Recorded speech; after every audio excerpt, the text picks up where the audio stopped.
Hello, friends. It's me. And it's time for another tale. Tonight's been a pretty good night, so I'm in a pretty good mood. Well, it's been up and down.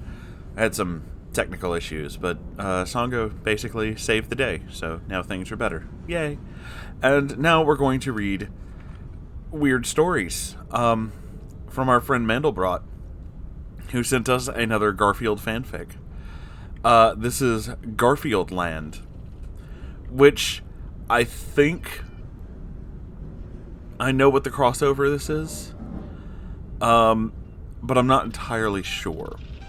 So, oh wait, never mind. It says it right there. The movie, I think it's La La Land. I've never seen it. I've never seen that movie, so I don't know what is actually going to happen. So, for those of you who have, I guess, you're excited. I'm just going to get right into this, so here we go. It's time.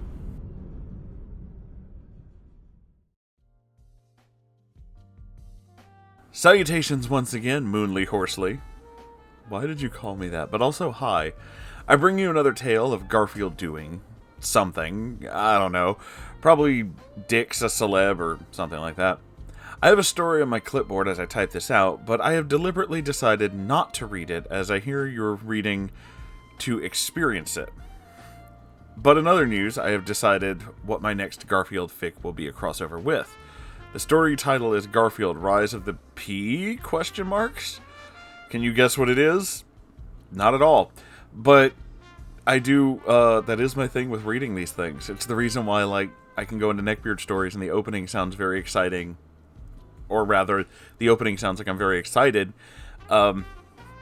And then I get angry by the end of it, because, I don't proofread these. I like to experience them.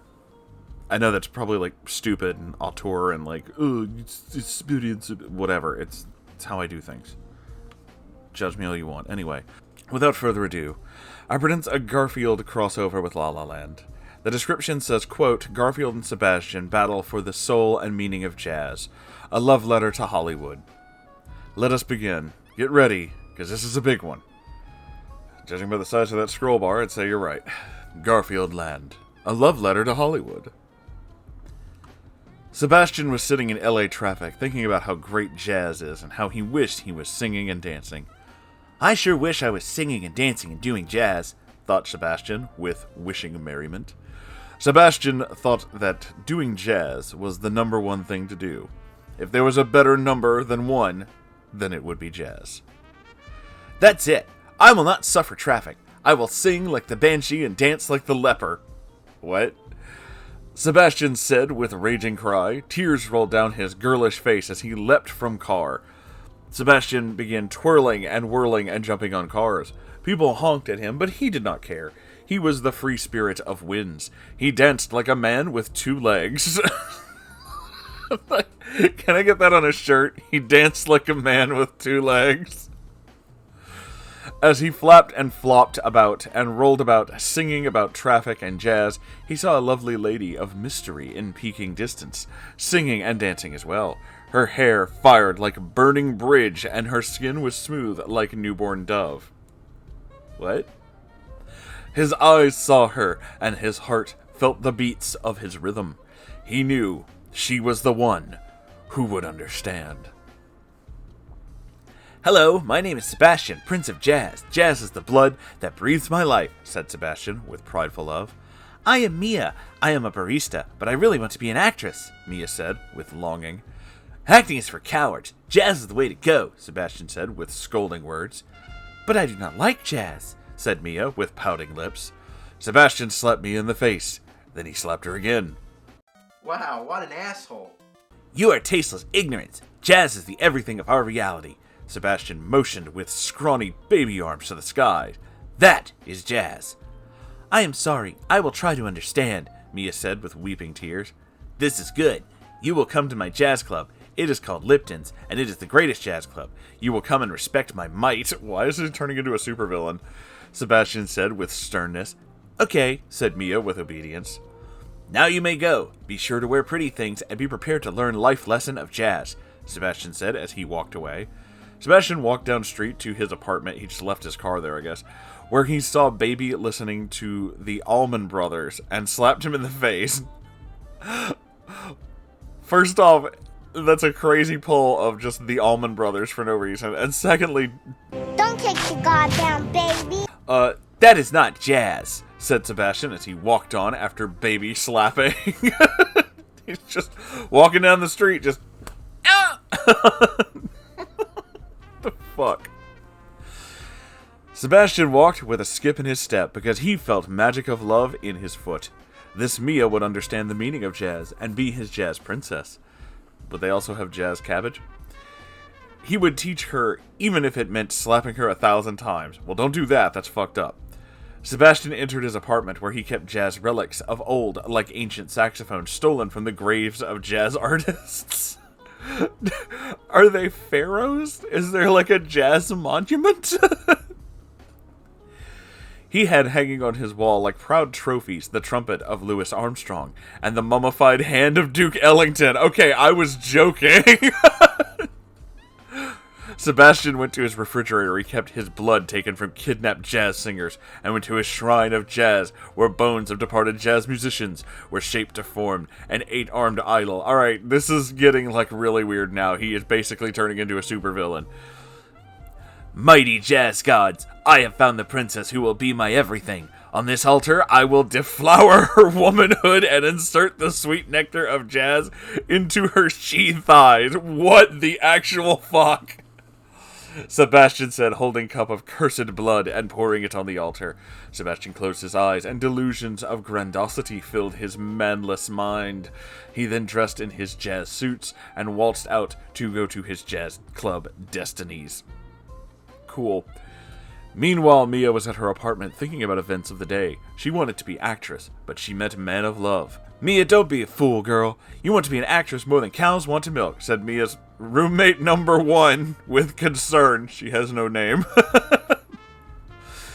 Yeah, girlfriend. No man is worth the price of your dreams, said Mia's roommate number 2 with sassy woman style. They don't have names. They're just number 1 and number 2.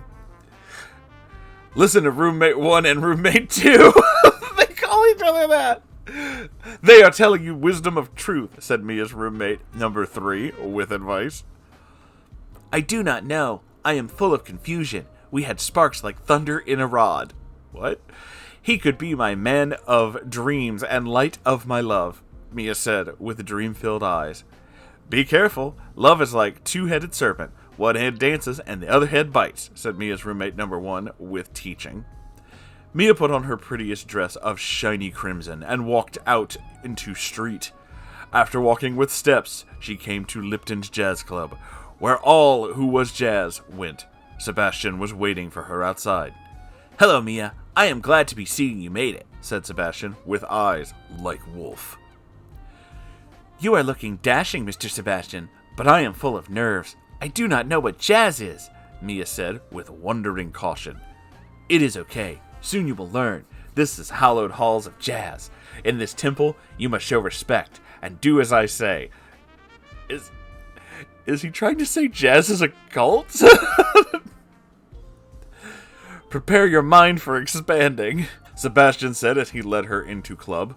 Sebastian walked in with chest puffed like peacock in July. Cool. Inside, sound of jazz surrounded Mia like cloud of mist. Decorations of jazz history were hung on walls. On back wall, a painting of Louis Armstrong and Duke Ellington high-fiving hung proudly for the world to see. I know that's not a thing, but I like to imagine somebody made that a thing. Sebastian went to bar to order them drinks and chat with club manager. Mia looked around club surroundings, taking in all sights with her mind's eye. Everything was new, but old. All was stale, yet fresh, like apple left to rot. In corner of her eye, she noticed a figure of mystery sitting in corner. An orange shadow radiating jazz and manliness. Oh, I think we know who it is. The only company he shared was his lasagna and 2 baker's dozen of sexy ladies. Mia asked nearby jazzman who this mystery man was. Who is that mystery man? Asked Mia, pointing to beaming orange form of masculine perfection. As she spoke, the figure looked up from lasagna and stared into her soul. His eyes burned like 2 balls of lasagna dripped with testosterone and set on fire. Oh, God. That is Garfield, the ultimate man and greatest jazz musician in the history of space-time, said the jazz man with awed respect. But I thought Sebastian was greatest jazz musician of all? Asked Mia with pondering. The jazz man scoffed with mocking. Sebastian's a 2-bit baby playing in puddles of woe. Garfield is the truest master of jazz and everything. As Mia contemplated words, Garfield continued to eat lasagna with majesty of king and virility of barbarian. Sexy ladies stroked Garfield and oogled him with eyes of swooning seals. Garfield paid no heed and took out lasagna's cigarette and smoked it like the man. Sebastian returned with drinks and saw that Mia was caught in mesmerization by the Studley Mountain of man muscle. So I'm going to describe myself from now on. Studley Mountain of man muscle. Yep. His eyes flashed with jealousy, and his voice squealed like a little girl in a grinder. What? What are you looking at? Cried Sebastian like an infant. That mighty man of manhood. I hear he is greatest jazzman of all known universe, Mia said dreamily as she stared at Garfield. That is surefire nonsense! He's slowly turning into Sonic. I am the one true guardian of jazz. Foolish cat like Garfield could not understand, Sebastian yelled with self-delusional lies. Sebastian was getting ready to slap Mia again when club manager went on front stage to make announcements. Greetings all jazz people. I'm glad to hear you all on this fine evening. Yes, it did say hear you all. I'm sorry, I had to stop and reread that. In celebration of jazz, we will be having a jazz-off. We fight with jazz. Bring it on, Daddy-O.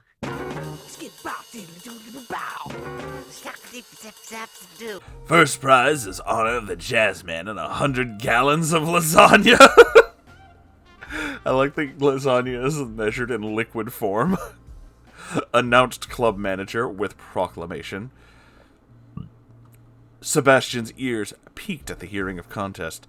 This was chance like none other to prove to all who the jazz champion was. He pushed Mia away and rushed to stage, hopping into a piano seat. I will be first contestant and show you all the star power of jazz, Sebastian said as he touched piano keys with fingertips like eager octopus clutching prey. He played piano with clumsy melodies and little jazz soul.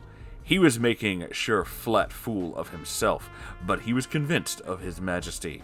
A fat, sweaty man in back of club was fuming with rageful contempt at the mediocre jazz he was hearing. Drops of sweat and contempt escaped from fat pores in his fat face, brooded with sorrow. He had traveled from farthest lands, and it was clear he would not hear rightful, proper jazz from the fool called Sebastian.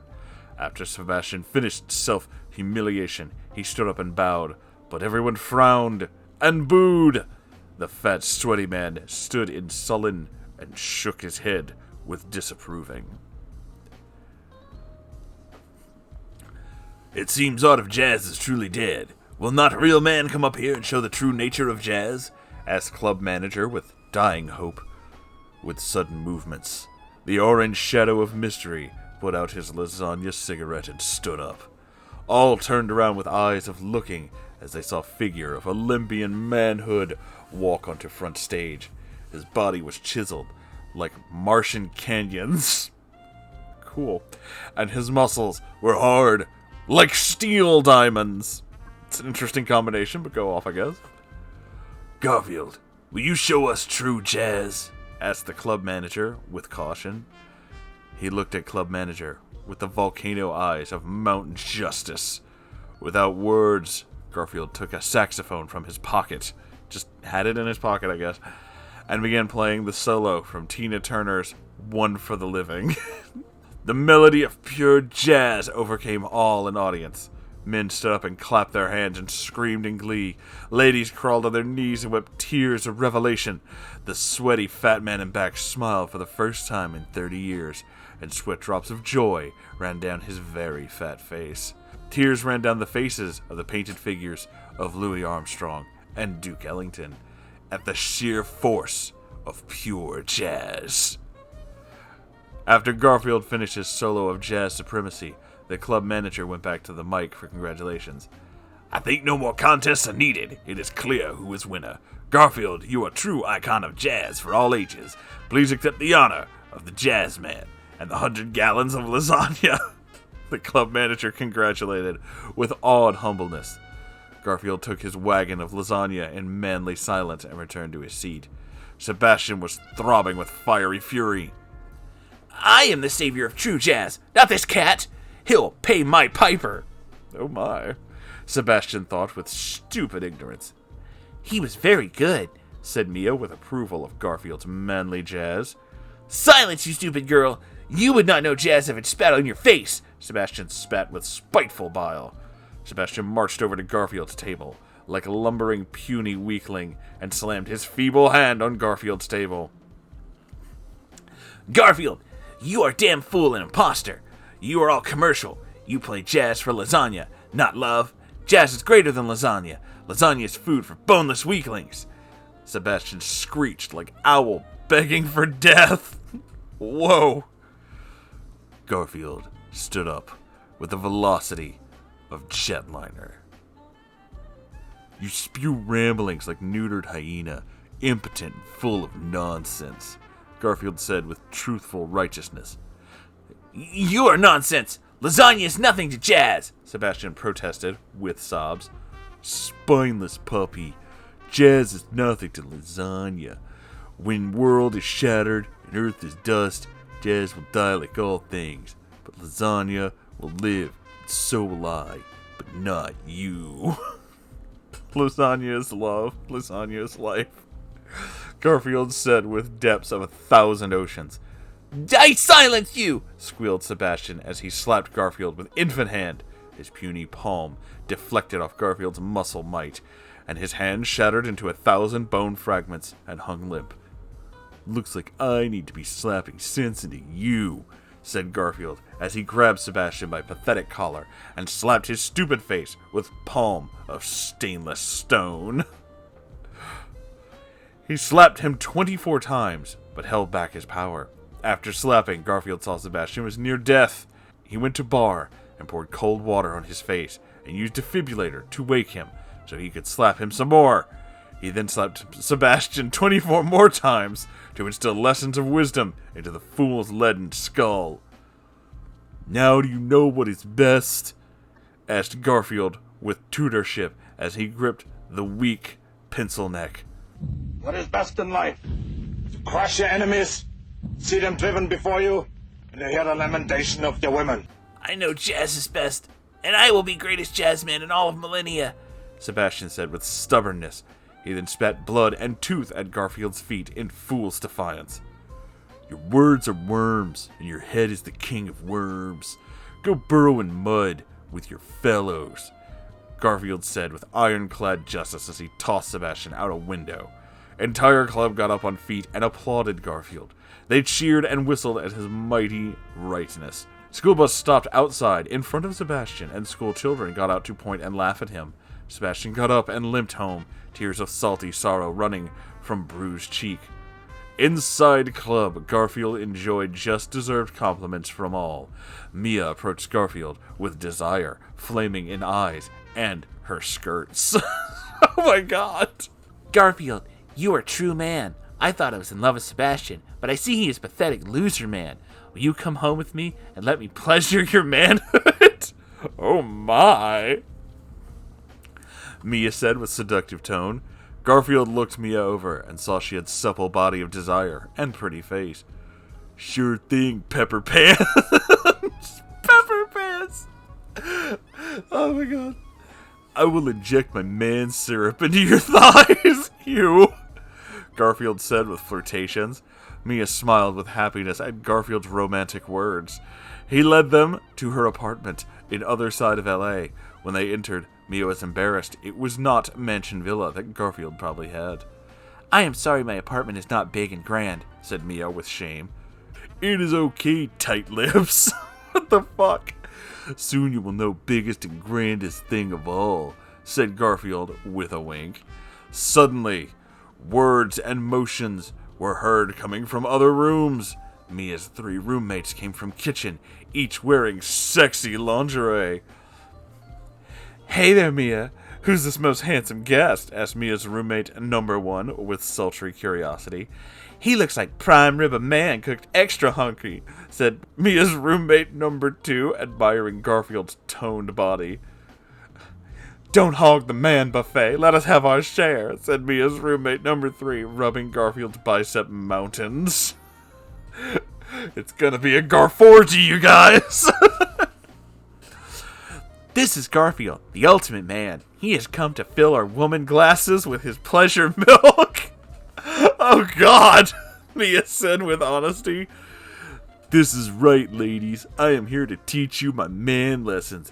First thing is first, I need to judge skills of my pupils. Love each other for my satisfaction," Garfield said as he sat in soft, silky sofa like Sultan of Sex. "Yes, Garfield, as you are commanding," said Mia with obedience. Mia slid off her sparkly dress and motioned, revealing her luscious, naked body. It shined like wet white diamonds, and her orbs glowed like neon balloons. She got light up boobies. Oh my God. Mia roommates took turn massaging her glow globes. I was kidding. With hungry mouths sucking like vampire babies, draining bottles of blood. Ew. Garfield watched and nodded as he took pictures for a personal collection. Mia's roommates then wrapped their nude flesh bodies around Mia like sexy sea serpents, entangling poor Guppy, suffocating her with supple, sweaty bodies. Would they fucking kill her? They licked her up and down, head to toe, with wet, flexible tongues, exploring her barista body completely. Okay. Garfield lit lasagna cigarette for smoking and sipped bourbon as he enjoyed top-notch show. It's just fucking, this whole thing reminds me of that scene from that fucking Neil Breen movie where the guy's like watching the 2 women in the pool and he's just like, yeah, twins. But he never gets out of his seat. It just makes me think of that. Welcome to our world. Double my pleasure. "Fellow ladies, pleasure me. My body is eager for sensation of love," Mia said as she enjoyed the intimacies of her roommates. Mia and her sexy roommates then crawled onto waterbed, where they continued their sexcapades, twirling and throbbing like a mass of lusty eels. Lusty eels. Okay. Garfield filmed recordings for later examining. "Okay, ladies, you put on a good show, but now it's time for the Love Samurai to tame your woman." The Love Samurai. How many neckbeards do you think call themselves the Love Samurai? Garfield said as he took off his chain mesh shirt and unbuttoned his black silk pants, releasing his man monster from self-imposed prison. You know, every time I think that he can't come up with a better name for shit, he just does. Garfield leapt into the mass of tangled ladies. They wrapped around him like constrictors, assaulting mouse. But the mouse was not a mouse, but Siberian tiger. Garfield roared with lusty joy as he collided his man meteor into their lady chasms, making them scream like out of tune accordions and moan like seasick sailor. Oh my God.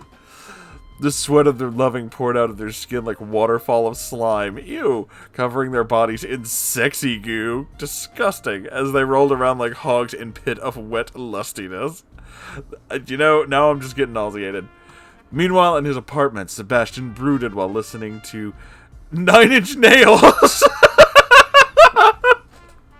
He's becoming like an angry goth kid.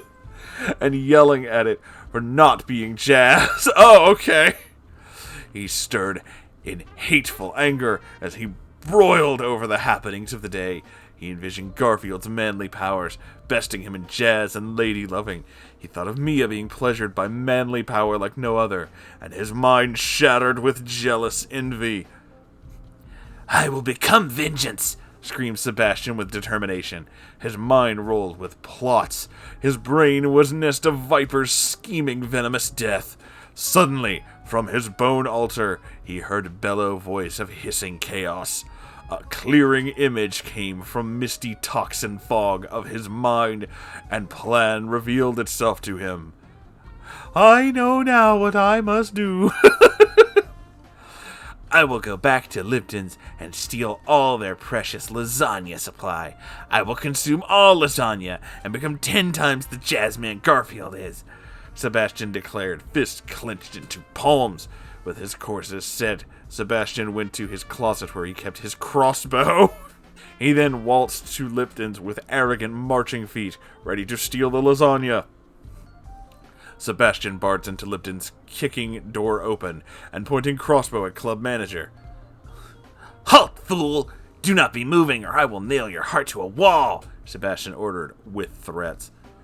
What are you doing, Sebastian? Has your dog mind gone to madness? Asked the club manager with shock. No, betrayer. I know what I am doing more than anyone has before. I command you give me your lasagna, or else I will end your being, commanded Sebastian with spitting lunacy. You're a fool who demands death. Very well, it's in the back. Take as much as you can carry, said the club manager with resignation. Sebastian went to back room where club lasagna supply was kept. As he went back, club manager quickly pressed a flaming red button with lasagna insignia, calling the man to action. Garfield was laying and lounging with his ladies, enjoying moments. The ladies were exhausted by the force and endurance of his manpower. Garfield was not tired at all. Suddenly, an alarm was heard from Garfield's pocket, where he kept his phone. Looks like Paradise is in trouble. That means it's time to rumble, Garfield said with slick style as he got up. What's the matter, Garfield? Can you not stay? Said Mia with reluctance. Sorry, Rosebuds, but my justice dispensers need exercise, Garfield said as he loaded his Desert Eagles. Be careful, Garfield. We've just discovered the true nature of love. Please do not die, Mia's roommate, number 2, said with worried concern. I cannot die, Garfield said as he holstered guns. I am too good for heaven, and I am too bad for hell. Oh my gosh. Okay. Garfield went outside and whistled. His red Corvette bounded from corner and stopped for him to board. He went into driver's seat and put on cool shades and hot tunes. I have a hot meal of pain to serve to a fist-hungry fool, Garfield said with chill coolness as he drove to Lipton's at highway speeds. When Garfield arrived, he walked to club like Fearless the Man. He saw club manager raise his hands in air and motion to back with his eyes. Garfield nodded with knowing and went to back where he saw Sebastian stuffing lasagna in a brown burlap sack. I can't imagine the horrible noise that would make. For hours. The horror of rage ran into Garfield's mind as he saw the defiling. Sinful, wretched slug! You cannot become, so you steal. You are scum of ponds that form in sewers, said Garfield with contemptful snarl. Sebastian turned in shocking awe. The terror of his nightmare stood before him, but he would not surrender his purpose. Garfield, so you have come. I will take this lasagna. You will never have it. I will eat it. I will love it. And I will feel my jazz with it, Sebastian said with crazed wickedness. Fool! Beauty of lasagna is not for jazz or anything else. It is for its own means, at its own ends. Your mind is a pyramid of puke trapped in a desert of vomit. You have breathed your last, Garfield stated with cold fact. No! My time has not yet come! I have life full of jazz to live, Sebastian said with panic as he saw embodiment of death in front of him. He ran out back exit and down alleyway into streets, sack of lasagna in his slimy grips. Garfield followed, staying on his tail with effortless ease. Sebastian ran into highway traffic, jumping on cars to get away from Garfield, but Garfield stayed on him, like cat on magnet. Cats often chase magnets. Other people began to jump on cars and sing and dance, getting in Garfield's way, but he backhanded them to their ultimate ends. I just imagine like a musical number happening, like Garfield running through the crowd, just out of the way, Justice cannot be stopped by dance distraction, Garfield said with stoic manhood. Garfield began flipping cars in front of him like cardboard toys, tossing them into Ocean's water-by abyss. Sebastian looked over his shoulder with panic, eyes bulging in fear. No, I will escape, cried out Sebastian in tearful hysteria. Garfield's eyes of manly judgment were unfazed by whimpering howls.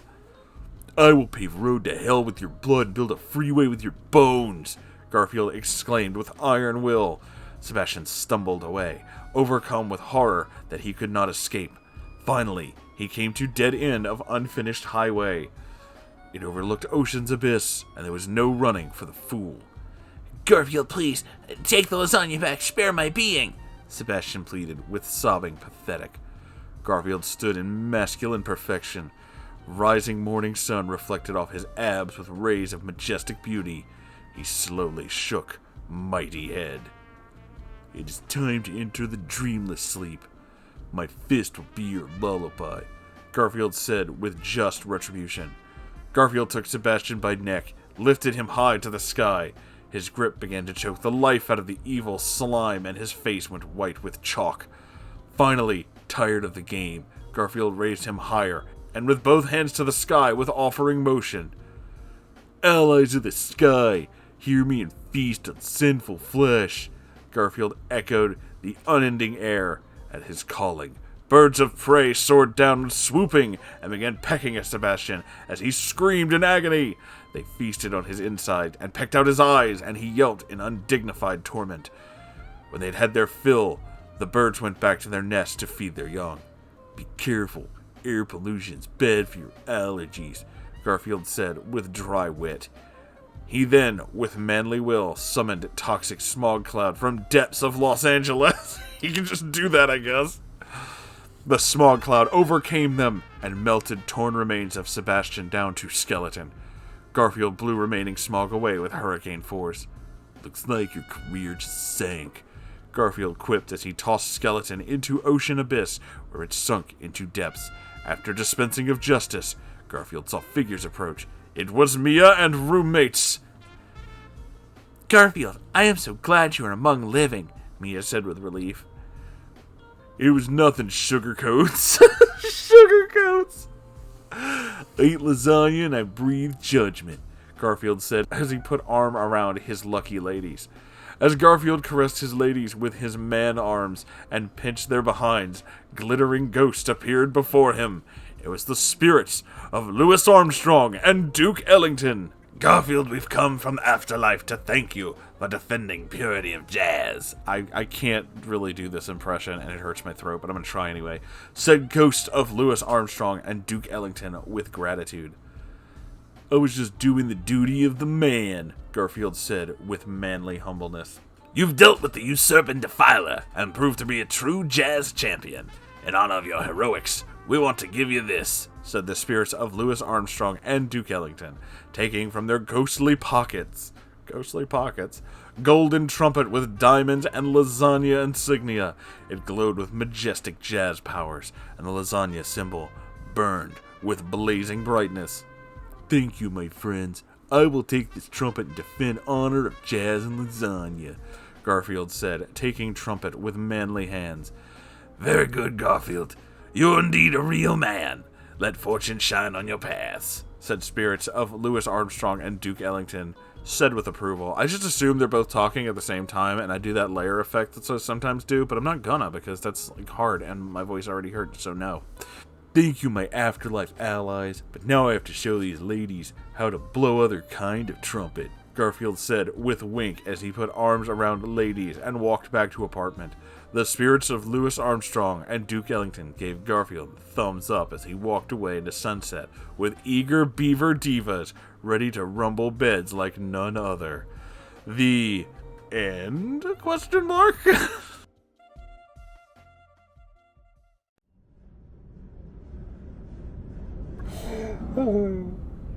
These Garfield stories never fail to deliver. Just when you think that you know what's going to happen, shit just gets fucking crazier. I love every single one of these, and I hope that more of them will be written at some point. But that is the end of this video. If you enjoyed it, please make sure you like, comment, subscribe, all that good stuff. I have a Ko-Fi and a merch store, and I'd appreciate you checking those out, but if you can't, that's okay too. Every Saturday there's a live stream, and I have my own subreddit, r/Moonhorse Stories. You can drop any kind of weird story you can think of there. Your own insane fan fiction, neckbeard stories, just stories of generally creepy people that you've known. Pretty much anything. I have a Discord server. You can come check it out, hang out with me and all my weird friends. You know, if you wanna. Anyway, I'll see you in the next one. Goodbye, everybody.